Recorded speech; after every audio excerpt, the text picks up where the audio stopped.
So I think Bellular has just finished with the Endwalker story, and now he's getting into the endgame content. And this is something I'd been anticipating for quite a while, because I had been watching his channel a lot in...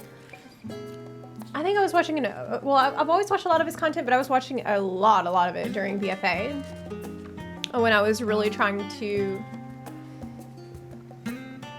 see what the endgame had become, testing the waters in there. And so I remember for the longest time I had hoped that he would try Final Fantasy 14 just to see how different the endgame is. And so now, I guess he's finally starting to see that. I don't know. So I want to watch this. What is so great about FFXIV's endgame design? Huh? What's so great about it? Bellular.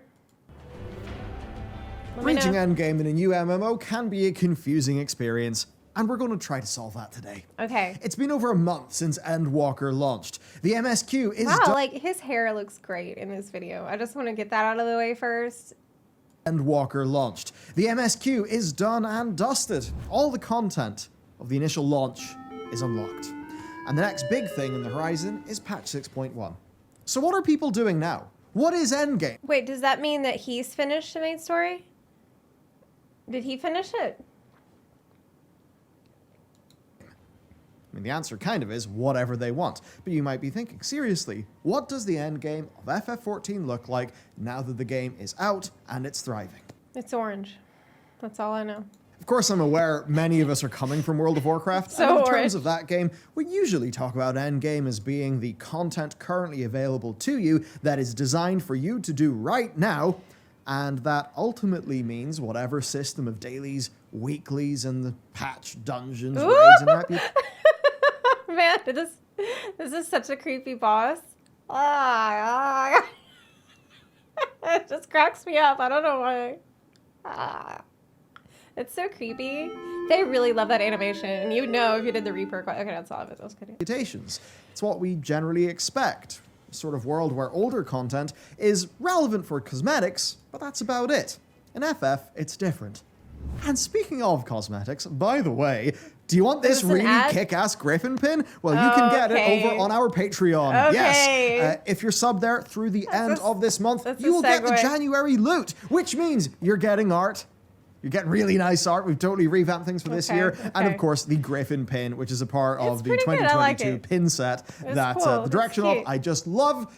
Our games art team are awesome. So yeah, if you want to get the cool stuff, support the channel, yeah, link down below. All right, back to Final Fantasy. So really, Endgame is simple. FF14 is a broad game that respects your time rather than one that is hyper diving into a complex loot system designed to last for an extremely long time.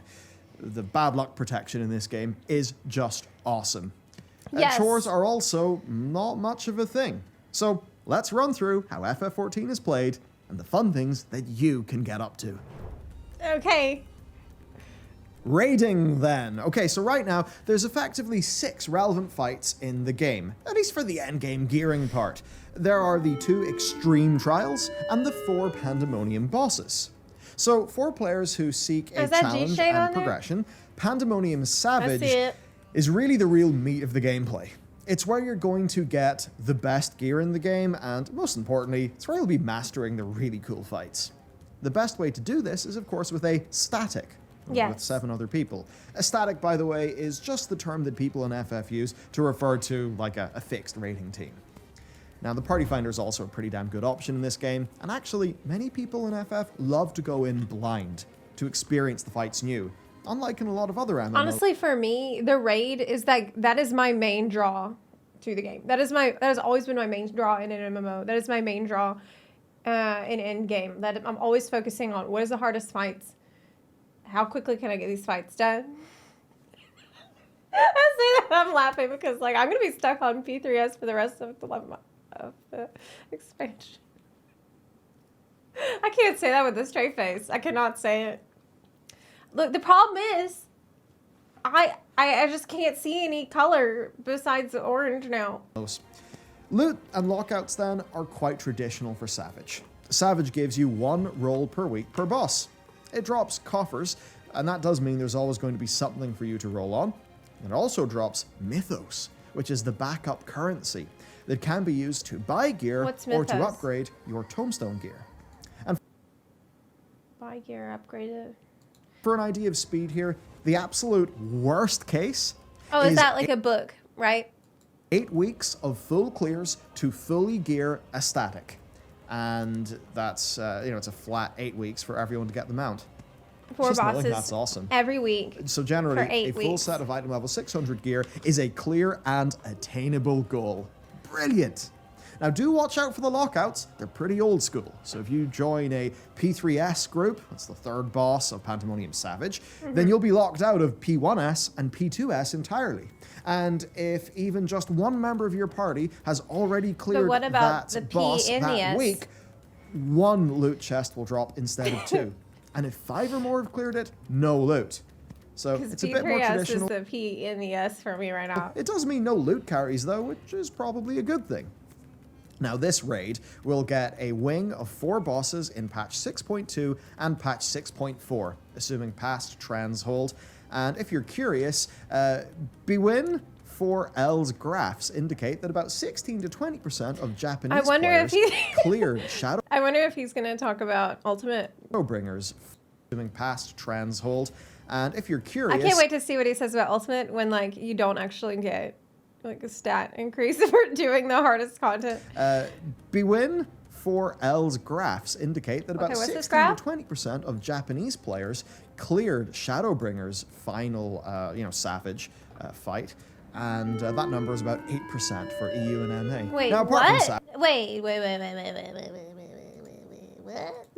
The- players cleared Shadowbringer's final, Savage fight, and that number is about 8% for EU and NA. Now, Savage, Shadowbringer How many? players cleared Shadow Oh my god, L's. I'm failing at rewinding this. I'm so sorry. And if you're curious, Bwin This is the last time. 4L's graphs indicate that about 16 to 20% of 16 to Japanese 20% players of Japanese cleared players. Shadowbringer's final, Savage fight. Okay. And that number is about 8% for EU and NA. Now, apart from Savage, which is the more hardcore thing, there's, of course, Why is normal that? mode Pandemonium, which you'll definitely be doing on your way up to Savage. Why is that? The normal mode is easier, it drops lesser gear, and it can be re-cleared until you have got at least 1 loot token from each. Now then, we've got the max level versions of Endwalker's 2 trials. These are called Extremes, and they are a stepping stone to the raid gear. They've also got a chance to drop a mount each, which is great, and you can No, they just don't. re-clear them until you've got what Oh my god, is he a bunny boy? Is Bellular a bunny boy? you want. Which is great. Oh, and also, they're like bloody fun, and there's something I want to get into. But they don't drop mounts. I've never seen that happen, so I don't know where you got that information. To practice, practice my. It's not a my thing new I red can mage. confirm. As for the rest, well, it's now time for me to explain to you tomestones and endgame gear item levels. I find understanding this just helps me almost make that mental infographic of what the gearing looks like. So you start your endgame journey with the item level 560 job gear. Then there are tomestones of aphorism. These are uncapped, you can hold up to 2,000 at once, and these can be used to purchase item level 570 It's gear. for glamour. Then for the 580 gear, that's Pandemonium Normal and the That's 2 for glamour. Extremes, with the first Extreme trial dropping accessories Don't and need the that. second dropping weapons. That's glamour. Crafted gear is also 580. That's also glamour. Then we've got Tomestones of Astronomy. Now, these are capped weekly. You can only get so many per week. They buy eye level 590 Radiant gear, and they are that's not mostly dyeable. used to fill in the gaps in Savage drops for those players, or of course So they you are need to base upgrade it in Savage to get the glamour. for the people who don't do Savage. For Wait, Savage what? then, beyond drops and the Tomestone of Astronomy gear, you also get those Mythos tokens I mentioned earlier. books, Each honey. boss has its own type of token. Book. Now, when you save these tokens up, you can use them to straight up buy eye level 600 gear, or you can use a smaller amount to upgrade eye level 590 gear to 600. To make it For into most a glamour. people, the overall best in slot gear for their character will be a mixture of the Pandemonium Savage item level 600 gear and then the upgraded Radiant gear from the Mythos That's just because I actually heard one the time best that Yoshi P goes onto the Balance Discord to see his BIS lists and to see like the rotations and stuff. I always thought that was so weird. It's like, you make the game, like, wouldn't you know that? Wouldn't you just like just allow for the best stats for you your just job. ask people at work? Now, capping your tomestones of astronomy is not that hard at all. If you do your expert roulette 5 days, you'll get it. The trial roulette. Another way that you can cap on tomestones is you can forget about it for the whole week, and then on Monday night you can run the dead ends like 1,000 times. That's what I like to do. So Roulette and main scenario roulette also drop some. What I plan to do though is hunts, and that's because you can do what is referred to as a hunt train, where a group of players just clears the hunt. the Falupa Discord is actually amazing. It's actually great. I should make a video on it. Board in around Let me put an a hour. link in the It's chat. a super fast way of I can find one. capping that resource, but you will have to have unlocked the hunts by getting second lieutenant in your grand company, which I just recently, I'm working towards that. Let me just find the. Here it is.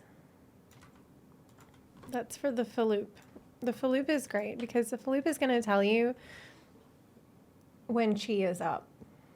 Because it turns out that chi is not going to be up in 2 minutes. I fell for that. I actually did. I was in the zone and everybody's like, oh, don't go yet. She's going to be up in 2 minutes. I'm like, wow, cool. Invite me. And I'm waiting. Like 2 minutes pass. And I keep waiting. And I'm like, when did you guys say it was going to be up? And they're like, oh, in 2 minutes. I'm like, okay. And I keep waiting. I'm like,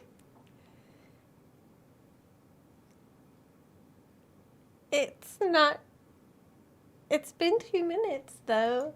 Now, But not. if you don't do Savage, then of course I getting sat there this for like half via an hour. astronomy tomes will take 12 weeks. That's that. Just do it. Nice, predictable, chill. Okay, let's move on.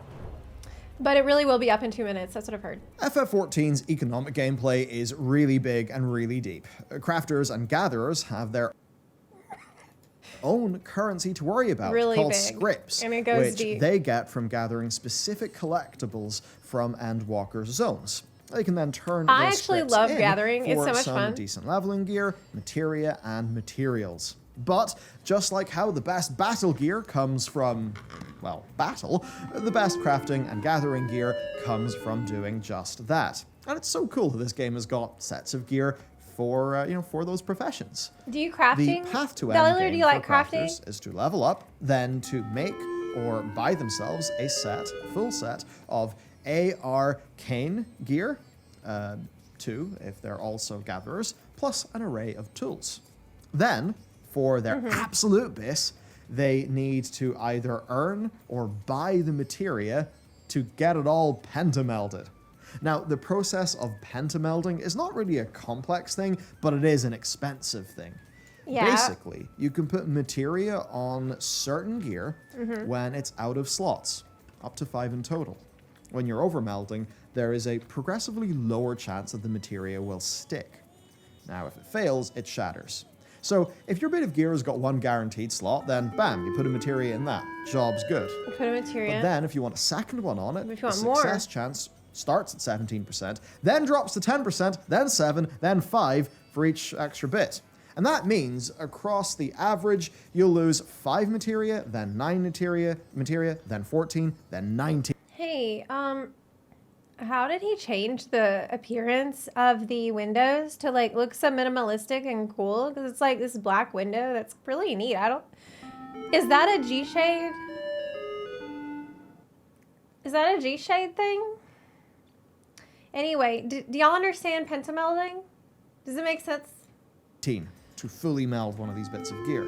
That's a total of 47 materia lost on average. Now, to make the video a bit more fun, we did some maths, and it turns out on our server, Math, the yes. average damage should be losing 1,200 materia pentamelding for every crafting job, costing you upward of a whopping 24 million gil. Oh, that's nothing. You can, of course, use older, cheaper materia, or only meld what you need stat-wise for what you are That's crafting, nothing. or even just level 1 or 2 jobs instead of all of them. Just don't break it, okay? The thing is, if you're breaking materia when you're over melding, the problem is you. Like, you need to change either where, like, it means that wherever you are doing it is bad luck. And you need to get the hell away from there. Go do it somewhere else. Maybe it means that your outfit is not good. You need to change your outfit and go somewhere else and do it. Maybe you're standing around someone that's a bad luck. You need to get away from them so that way they won't stop messing up your luck for your overmelding, okay? Just look around you. Figure out the problem. Now, of course, with all this stuff, the goal is to earn gil by crafting what is profitable. There's a wealth of different materials that come from bicolored gemstones that you get from doing the fates, desynthesizing certain fish, and need to be made in high quality by other crafting jobs. Don't desynthesize fish. It's cruel. Don't do that. It's a nice thing we're all. How would you like to be desynthesized? There are even then very valuable materials that only come from aphorisms, which are the uncapped tomestone I mentioned earlier. And that means you either need to fork up some cash or pick up your weapon in order to keep a steady supply of those resources. As to how this gameplay really unfolds, it's first by securing your supply of materials. I don't understand how crafting works. Yourself, a friend with a market board, then either making your own crafting rotations or finding macros online for stats. This is actually pretty thorough guide. Like, he's talking about team craft and everything. Ensure that you can make high quality products. And then it's just crafting That's stuff just, all day. I'm too lazy Honestly, for all that. It's insanely complex. That's why I like gathering. They've done a really, really cool Gathering to me feels like not as hard to think about it. With the crafting professions in this game, and it's something that I really do want to get into eventually. Click the plant, of course, given get the volatility the plant, of the market good. and stuff, really it's just about being more of a shrewd business person and working out what to craft. Gather carrots. I've not dove into this fully yet, but from where I'm sitting, it does look like one of the most unique and deep crafting systems in an MMO. It's deep, man. So I'm very excited. Big. And it goes deep. Now then, time for the least designed form of endgame in FF14. What's that? And that is the social scene, which is massive. It might sound strange in today's gaming market, but FF14 has managed to actually cultivate an entire breed of player base who are happy to play the game by just picking up a casual outfit, playing the glamour endgame, and just going to a party. Or maybe even hosting a party after spending millions of gil. Wow, that's a really cool ad. Look at that. Oh, neat. Redesigning their house into a cafe, library, or nightclub, or whatever else is possible with the furniture. Oh, I want to go. Where is it? Zodiac? Oh my gosh, that's my data center. Okay, where? When? When is it? January 16th. Oh, it's over now. We missed it. Redesigning their house into a cafe, library, or nightclub, or whatever else is possible with the furniture available. This is a completely free-form activity, but it's one that's really taken off in FF14. And that means it's worth talking about because, I mean, this is a real thing to do. He's so cute. This actually happens and is pretty big in FF14. There's almost a joke in here about the true social endgame being to find someone you like and then get married to them in-game. Because I guess that's the furthest you can take this. It's not the furthest you can take it. I know people that married someone in Final Fantasy XIV and then they were married in real life. Like, just be careful who you marry in Final Fantasy XIV. Social gameplay. Maybe that's not even a joke. Okay, next thing. So far, we've given you a picture of the general Endwalker endgame, I think highlighted in those three pillars of kind of raiding content, social, and then the crafting and gathering. Raids. But no hanging out. You can hang out in the raid. No crafting. Well, you can craft in the breaks between the raid. Only raid. Honestly, most people will just do a blend of the above, and then of course throw in doing your daily roulettes to level up. Maybe an alt job. Really, the philosophy of FF14's endgame is it's kind of obvious now that I've really seen it unfold. It has a decent bit of depth in every direction, but where it succeeds is It's like you found the Fellowship Finder. And how it lets people basically do whatever they want, even if that means that it doesn't try to cajole them into doing something they don't really want to do. And that's a big strength. The barrier to entry for the activities is really small. If you are used to playing, I'm not going to say that. Gear for Extremes and Savage doesn't even take that long. And most side content is just a matter of going and doing it. And that does mean that there's sort of an invisible pillar of endgame players who don't go hard into any of these activities, but just run a little bit on a few of the treadmills that have been set up in the game. You can log in a few times a week to cap your tomes and progress your gear. Maybe spend the odd Saturday gathering a bunch of stuff just to make some gil on the side before maybe hitting up a party. It's just a nice blend. Go into the party. Things like treasure maps and hunts are just fantastic, low-stress activities that you and your friends can just go and do whenever you want to kill some time, hang out, and of course, earn some gil from the material drops. This is not low stress for me. For me, it's probably just because I'm extra, but I feel like every time I am in the treasure map dungeon, I am losing my shit over like, is it left? Like I'm about to, I'm gonna pass out every time we open a door. Or maybe other things, like ranking up your shared fate ranks by doing a whoa. whopping 67 fates It's very in each stressful. zone, just to unlock things like orchestron rolls or some materials to buy with the bicolor gemstones. Oh my god, look at, wait, look at this chocobo name. Wait. To unlock things like orchestron rolls or some materials to buy with the Look at this guy's chocobo name. It's it's Knockfoot. That's all. bicolor gemstones that you'll get, so you can then resell the mats. There's a lot of Good casual old content Knockfoot. to do. I mean, even go to the gold saucer. And it's all just a little bit rewarding. So you're always going to get something out of your time. But you also never feel forced to do basically anything. Really, a valid way of enjoying Endgame is to kind of just log out until the next patch. That being said... What? Log out? I don't understand. If you are new to the game like me, you can experience How do you Endgame log with out? everyone else. But you'll also have a lot of history to catch up on. I know I do.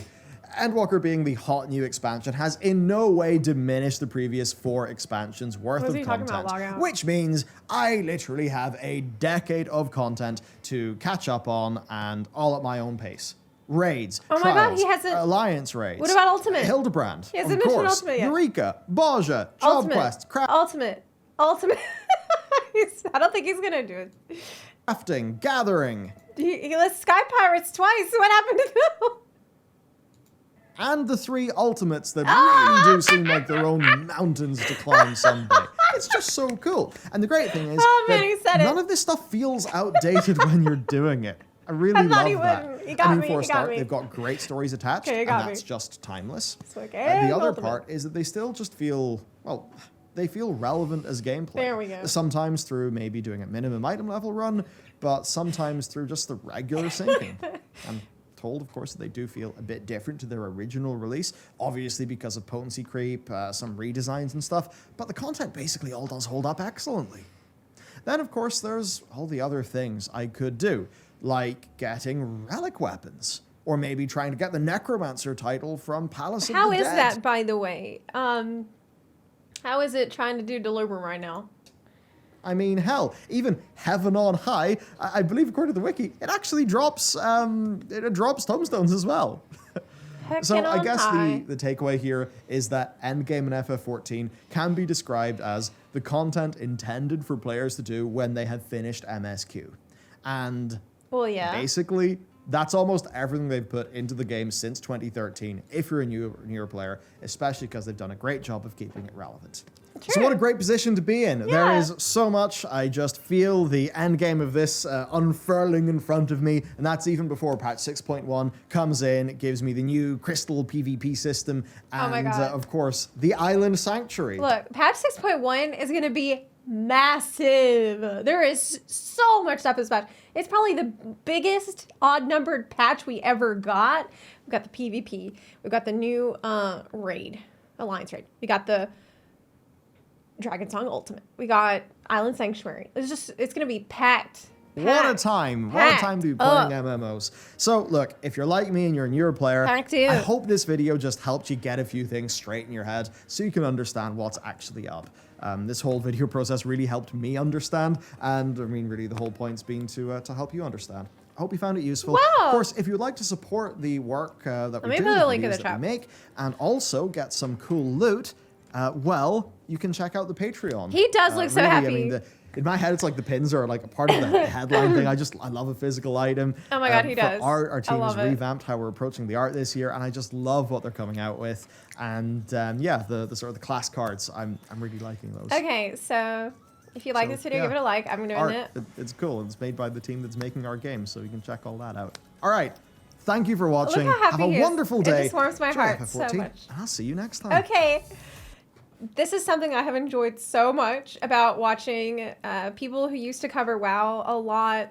Oh, Bellulars still covers WoW, but that I watched. And I watched people like Preach, like Bellular, get really, really, really upset and just angry and frustrated. And like every time I watched a new video from them, they were just talking about how they wish things could get better and they wish things could be like this, and then nobody's listening. They feel like blah, blah, blah, blah, blah. It was just like, I felt the same way. That's why I liked watching those videos. But now to see them come over to Fall 14 and experience all the joy and relief and just having fun, you can see the smiles on their faces. You see how happy they are. You see like all the appreciation they have for the way that this game is built. It has just been a delight. It has been an absolute delight to witness, and that's why I look forward to every video that's posted, and I can't wait to see, you know, them moving along in the journey. And that same goes for all the buns who join and tell me about, you know, I came from this game or that other game, and now I am having such a great time with Fall 14. Thank you for bringing me this game, inspiring me to play this game.